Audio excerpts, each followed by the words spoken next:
Hello, I'm here with Mark from Balsam Home Inspections. He has a combined experience of 25 years with real estate and home inspecting.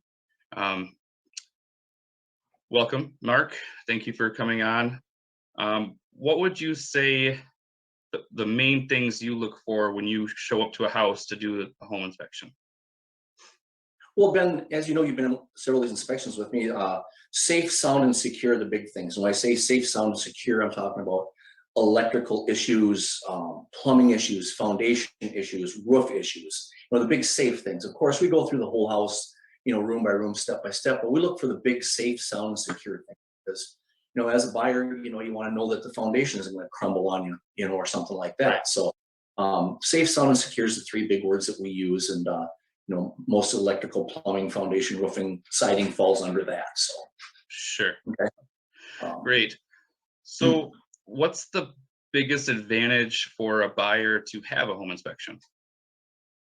Well, I think it's, for their own knowledge of what the home condition of the home is, because, there's a lot of people that are first-time homeowners that know absolutely nothing about a house other than how to open the front door, Right.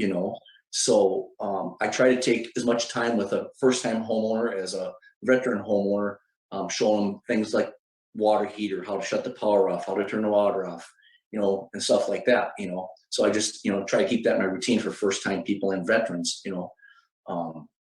so. Sure. That makes sense. It's always good for buyers. I always encourage buyers to get a home inspection so they can have a good, well-rounded knowledge of what they're getting into. Well, yeah, because exactly. it's their biggest investment of their lives usually. So that they go in eyes wide open is what I tell them. So that's Yeah, and Ben, a lot of buyers go in and they'll take mom and dad with them or a contractor buddy, and they find stuff that isn't really pertinent to an inspection. Like sure. these rafters aren't built to today's specs or something like that, but there's nothing wrong with the way they're built back in the day or whatever. So we look at it from an inspector point of view totally different than a contractor or somebody who thinks they're a contractor or something like that.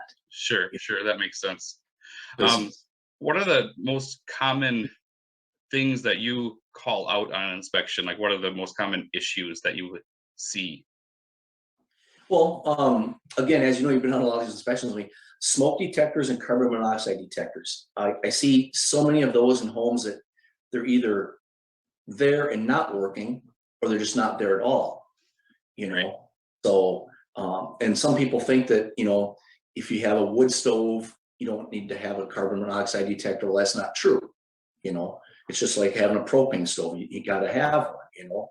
Yeah. And also, a lot of homes are all electric inside. They don't have any gas appliances, but they have an attached garage. You still need smoke detectors in your house because you have an attached garage. Right. So, a couple of the other things I see a lot is outlets around sinks in the bathroom and the kitchen. They're not a GFCI, which is a ground fault interrupter type outlet, which if it trips right at the outlet, not back at the breaker box. That's another real common issue I see. They don't have the proper outlets around sinks, and if they do, sometimes they're old and they don't work properly. So I run into that almost every day of the week. That's something super common. Another thing I see a lot of are handrails going up steps to the upper levels or lower levels. Not just in older homes, but a lot of newer homes, people take them off when they're moving furniture up and down, so they can get their furniture up and down, and they never put them back on. Well, that's a safety hazard, number one, and it's something that can trip up a loan from an appraisal point of view too, if you don't have a handrail. Right. So, Yep. so it's important to have that stuff, For sure. Especially those government-backed FHA, USDA style. They're gonna call anything like that on an appraisal.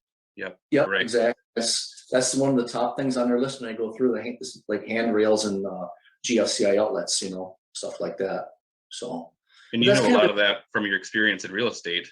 So that's well, yeah. When I sold real estate, I used one particular inspector, and I usually went on the inspections with as much as I could. And I learned a lot based on that. So I've been on the real estate side of these inspections for many, many years too. So so that really helped me out when I got into doing home inspections too. Sure, that makes sense. Yep. So is there an advantage or should sellers get an inspection before listing, a pre-listing inspection, I guess we would call it? I would say yes, Ben. It's gotten more and more. I've seen more and more with this last year here, because of the shortage of homes, and it can help move an offer along quicker if you got an inspection done on it. And let's say you had 2 or 3 things that need to be repaired, and you repair them as the homeowner, like immediately, and somebody comes look at the house, the inspection report's laying on the table, says this was wrong, that was wrong, and the homeowner says, I fixed it, here's my receipts on it, or whatever, and it's fixed. That looks really good to a potential buyer, and then the buyer will have to have a home inspection and put a contingency on to slow down the offer process, as you know. So I think they're getting to be a little bit more important, and I'm doing a lot more of them this year than I've done in the past. So there's past year, I should say. So I think it is very important, especially at the way the real estate market is right now. You know? Yeah, I will say from experience that does move things along a lot quicker, because you don't have that, potential interruption of, well, we need, 2 weeks to get this fixed or something like that, because getting a hold of a contractor or somebody to fix a small thing can be very difficult. Yep.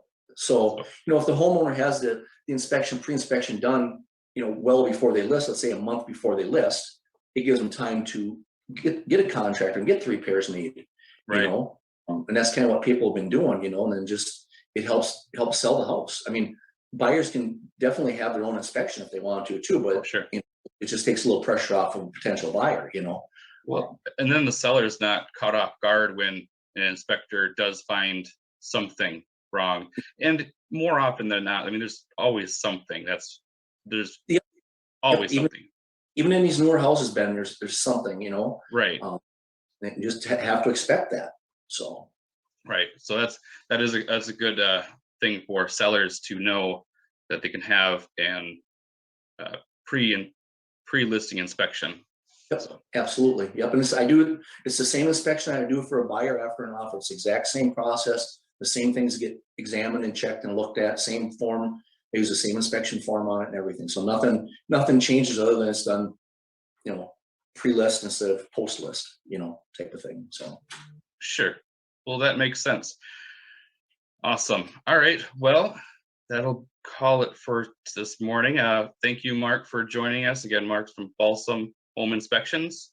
Okay. And I will put his contact information on here. Thanks again. Thanks for having me, Ben. It was fun.